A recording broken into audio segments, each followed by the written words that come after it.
Welcome to Morningstar's series Ask the Expert. I'm Holly Black. With me in the studio is John Miller. He's Head of Fund Research for Morningstar.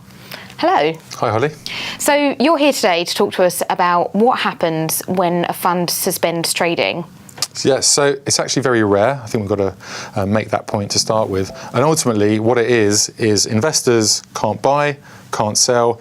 In effect, it's frozen. And what you're then left with is the movements of the underlying assets, what's still held in the portfolio. They can go up, they can go down. The fund will still be reporting a price, but ultimately it's frozen until further notice on how you can access your money or even invest again. So it seems quite last resort. Why would a fund manager do this? It's all down to liquidity, and you're right, it is the last resort when ultimately it comes down to the taps are on in terms of investors wanting to take money out.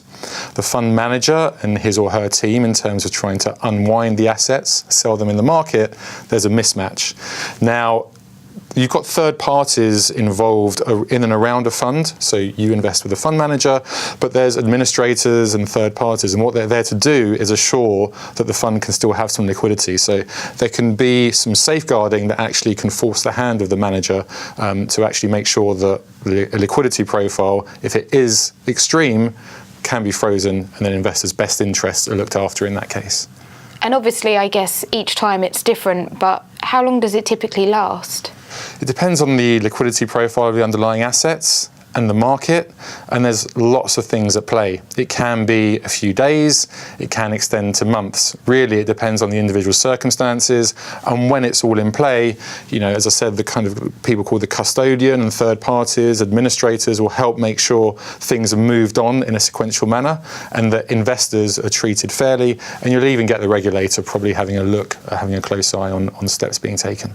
So we've had quite a high-profile fund suspension this week, Woodford Equity Income Fund. What's led to this? Well, Equity Income on the Woodford side, what he's been looking at, or his thoughts on the world, have been much more down the market cap scale, as we say. So he's been investing in medium and smaller companies, as well as having unquoted stocks in his portfolio. So all those companies are UK-based in general, and ultimately investors have been taking money out of his fund non-stop for quite a few months, probably a couple of years now. Now, he stood firm in his views on where he wants to shape the fund, but that oversight of risk and illiquidity has come to a head now, and with the third parties involved, they've made a decision that actually you're going to start getting bad prices in the market for the things you want to sell, because you've got liquidity traps, and when people know you're a forced seller, it exacerbates a situation of getting a worse price. So all those things put together have ultimately meant that that fund's been suspended.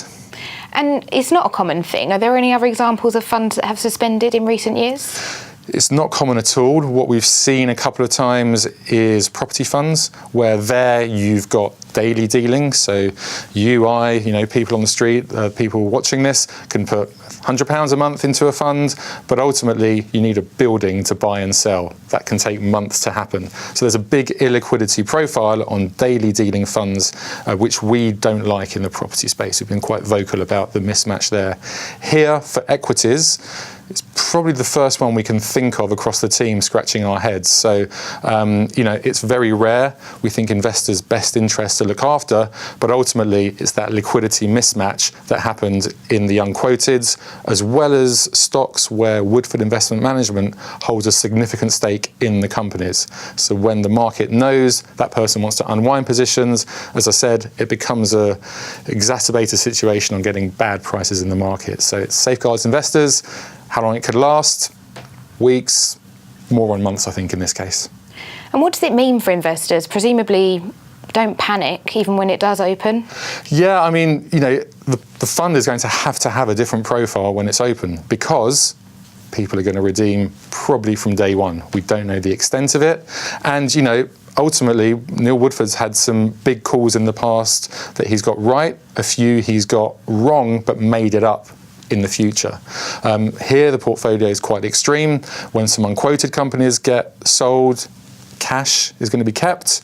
And also, the market cap profile is going to have to change to have more liquid assets when the fund reopens. It's a kind of wait and see, but it'll be very different from what it is today.